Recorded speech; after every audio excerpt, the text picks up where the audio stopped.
Ramy Vance, welcome to Behind the Fiction. Thank you very much for having me, Steve. I am super excited to talk about your new book and your new series. The problem is I'm not sure I can pronounce the series name. I can pronounce the book name. The first book in the series is Never Split the Party, and the series name is? Middang3ard. Okay, and I can say that. Yeah, it's tough to say that. I know it's tough to say that. Believe you me, when Anderle and I were coming up with the concept, we had originally called it Middle-earth. And we were really proud of it because the E in Earth has a letter 3 in it. And we're like, this is perfect. It fits in the game lit genre beautifully. And then we discovered that Tolkien's people have copyrighted Middle-earth. So we had to pivot to Middang3ard, which is effectively, the Norse version of Middle-earth. And hence the unpronounceable name. But I'm trying to make that work to my advantage by we released a video trying to get people to pronounce it, and hopefully it will just be part of the background ethos of this series. Yes, and if we're able to get that video in time, we'll cut it into the video portion of this podcast, which you'll be able to see on the LMBPN YouTube channel. And for the audio folks that just listen to the podcast version, we'll have a link in the show notes so that you can see that, because it's very funny.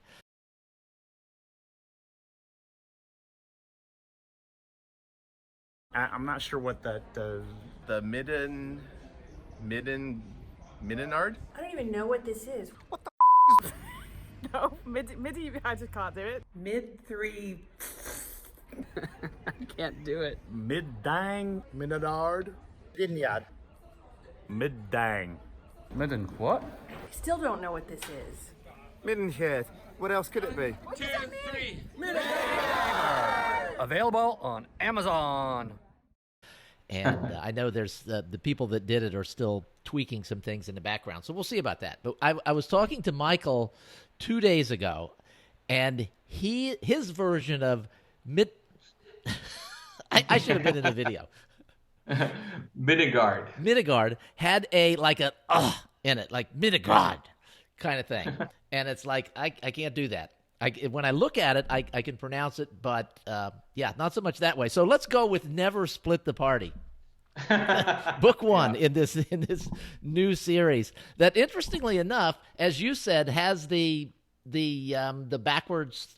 It's a 3 in it. That's essentially a backwards E, and so it kind of looks like it might be the third book in the series, but there's a 1 down at the bottom, and I mean it is a great cover, by the way, great cover for the series. You mentioned a little bit about the backstory for the series, but take us all the way back to when you first pitched the idea to Michael. Yeah, so I met Michael in Vegas, and I basically kind of, I went into that situation wanting to woo him. And so I came in with this idea about, well, what if there's these like 9 realms, and in the middle of these 9 realms there's, well, at the time Middle-earth, but it's now Middang3ard, and what if the Dark One, right, kind of that almost generic evil, right, the Eye of Sauron kind of thing is coming, and it's slowly conquering the different worlds.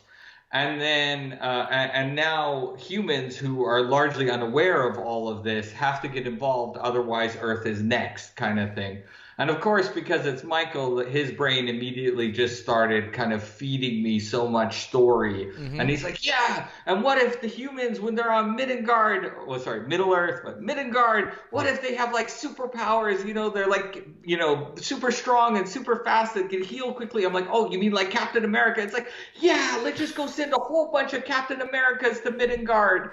And, and so on and so forth. And then, of course, the Dark One, he can't just be what he is. And I'm going to save the twist. You got to get to book 3 to see what the twist is. We call him kind of the generic Dark One, but there's more to it than that. And you'll get to see it. And, it was just a lot of fun. And really, for us, like what Michael and I kind of bonded on was we both really enjoyed playing D&D.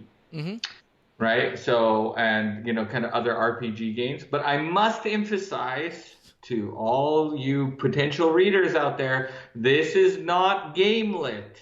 Oh, sorry. This is game lit. This is not RPG lit or lit RPG. Sorry. See, I don't even know the genre, right? Like, this is two guys who, we're not really into the rules too much kind of thing. It's basically portal fantasy or epic fantasy with HUDs. So HUDs. What's a HUD? An HUD a display, Right. kind of like Google Glass. Okay. So And yeah. the whole lit RPG, game lit thing, it seems to be evolving as time goes by. It's like, the definition 6 months ago might be slightly different now. One of the cool things that you've done with this, and it doesn't show up in the book, it shows up actually in the blurb, is you and Michael got a quote from Dakota Krout, who is a very well-known game lit author. I think it's game lit, maybe lit RPG. I'm not sure. He's very well known in the gaming literature arena, and you got him to give you sort of a funny quote for this. What was the story behind that?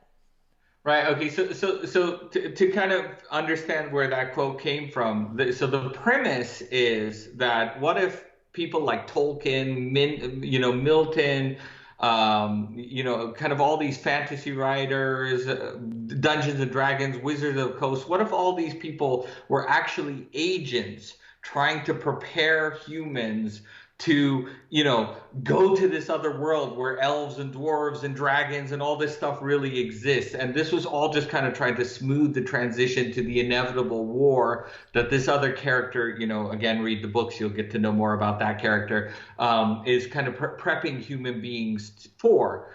And so then we thought, so pretty much anyone who's writing fantasy could be considered an agent. Mm-hmm. So we started going around to other fantasy authors and sci-fi authors and just authors that we know. It's not just Dakota. It's just, Dakota was the heaviest hitter of the bunch and a game lit writer too. Uh-huh. And we were like, can you help us mold a quote? What if we're preparing people to go fight a real war and, VR and RPG games is prep for that. Let's kind of compose a quote.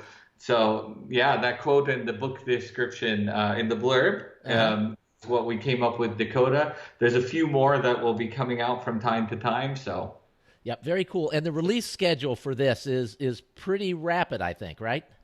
That's right. So we're releasing book 1 today on and today August we're recording 5th. This on August 5th. Yeah, August 5th. So August 5th for today. And then on August 12th, we'll be book number 2, which is fantastic for me. August 12th is a big day for me. Sorry, shameless plug. You can't stop me now, Steve. But I'm also launching another series in my other world that I write with that I don't write with Anderle called Mortality Bound. Oh, okay. I'll move on now. Now before you do, I saw you pointing your thumbs backwards, and there's this calendar back there. Is that what you're talking about? Yeah, so myself and one other author, Siobhan Clark, we're kind of building this other universe called the Gone God world. And that is kind of the 50,000 feet above the ground view of the 2020 publishing schedule. So there's 11 books in the Gone God world out now, and then we're starting the new series on August 12th. We'll rapid release 5 books called Mortality Bound, and then in 2020 we're releasing 20 books in that universe. And so she actually flew in from Houston just to have some intense meetings on it. So August 12th is a big day because Middang3ard book 2 and Siobhan's S.W. Clark's series is going to start releasing as well on the 12th. Nice. Well, we'll look forward to that, and hopefully we'll get a chance to talk to you again on the 12th about that particular book.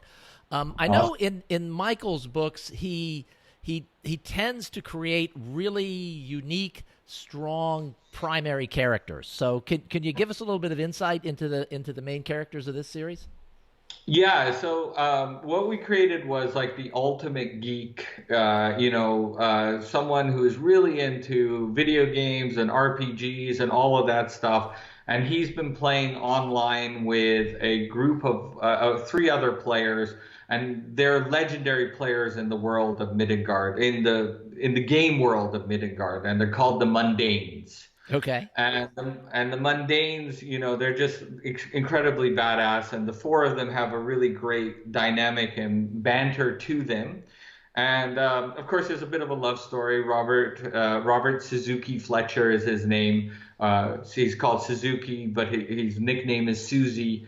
And there's a reason for it. Again, read the books; you'll find out the reason for that. He's in love with one of the other members, but he's too geeky. And so when he moves to Middang3ard, where it's all real, I mean, his badass game skills really translates into the real world, especially when you give him a Captain America style physique and, physical prowess as well. And so it's kind of the story of that character kind of really coming into his own and, blossoming, so to speak. And then you also get to see them being tested and tried because, the real world and a game world are very different. Getting hit by a warhammer in a game world isn't a big deal, but in the real world, that really hurts. So, Is that from experience? I hope not. Yeah. All right, so Ramy, you've got this series, you've got another series that's coming in just a week. Where can people follow you online so they don't miss anything? Right. So my name is Ramy Vance, and you can, it's the typical thing. You can follow me on Facebook, Twitter, and Instagram. Probably the best place to follow me, though, is in my Facebook group. It's called Ramy Vance House of the Gone God Damned. Mm-hmm. Right. And so because my other world is called the Gone God world, and so the Gone God Damned it's actually a funny story. One of my fans wrote me an email saying, "Gone God Damned, that was a great story." And I went, "Oh, of course, it never occurred to me." And then after that, we just ran with it, just took it to the next level. So yeah. So Ramy Vance, House of the Gone God Damned, a lot of fun there. Probably the best place to follow me. Great. Thank you very much, Ramy. We'll chat again soon. Thank you very much, Steve. Take care.